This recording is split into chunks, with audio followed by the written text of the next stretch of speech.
Well, this morning, except for those vacuum door locks, I think I pretty much wrapped up the repairs on the doors on this 240D. There was a lot of things to attend to. I had to replace 3 door checks.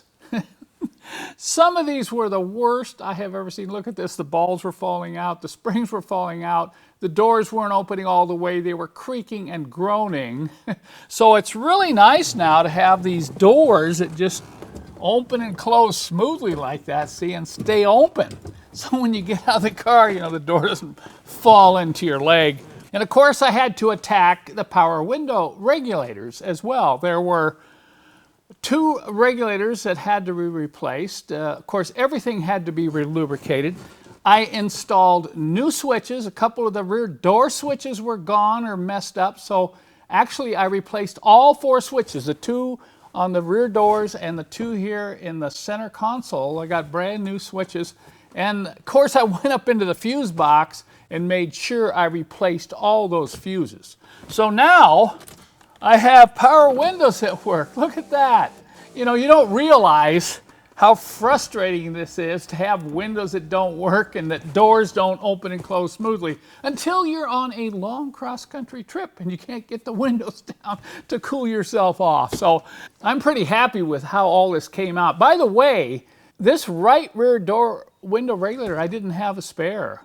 And so I used one out of a W116, a later model W116. Yes, that's correct. It'll work, but it takes some modification. So I'm going to show you in a separate video how you can find a W116 rear window regulator and make it fit into a W123, because these window regulators are no longer available new, and you've got to get used ones if you have problems. I'll show you how bad they can get and the reasons why they get so bad.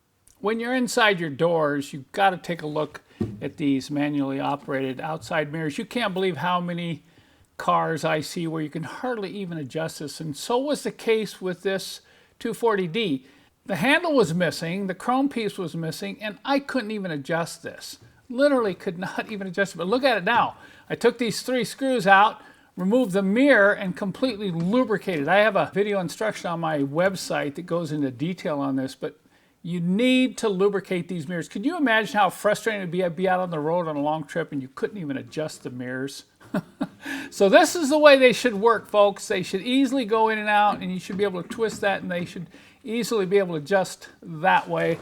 So I went back in my used parts stock, and I had one of these chrome covers.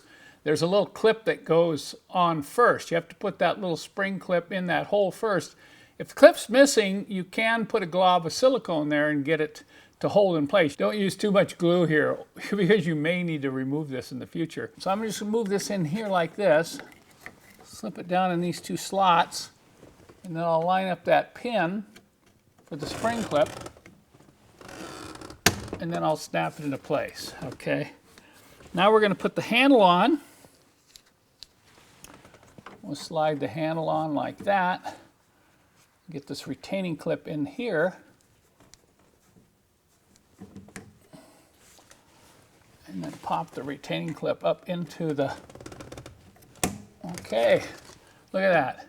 See how nice that is to be able to adjust that mirror without any stress at all. I went ahead and did this on the right side too. You know, the knob was missing over there. I don't know, previous owners didn't really care about adjusting their mirrors, but trying to adjust one of these without a knob on it is really a pain.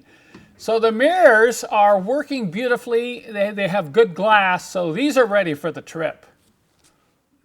And by the way, I almost forgot to mention that I had to replace 2 of these inside chrome door pulls. They were pretty bad too. Look at that. They came off and just all fell apart. So if you've got a chrome door pull that's wobbling around, this is usually the reason. The frames break, and you'll eventually not be able to open your door from the inside.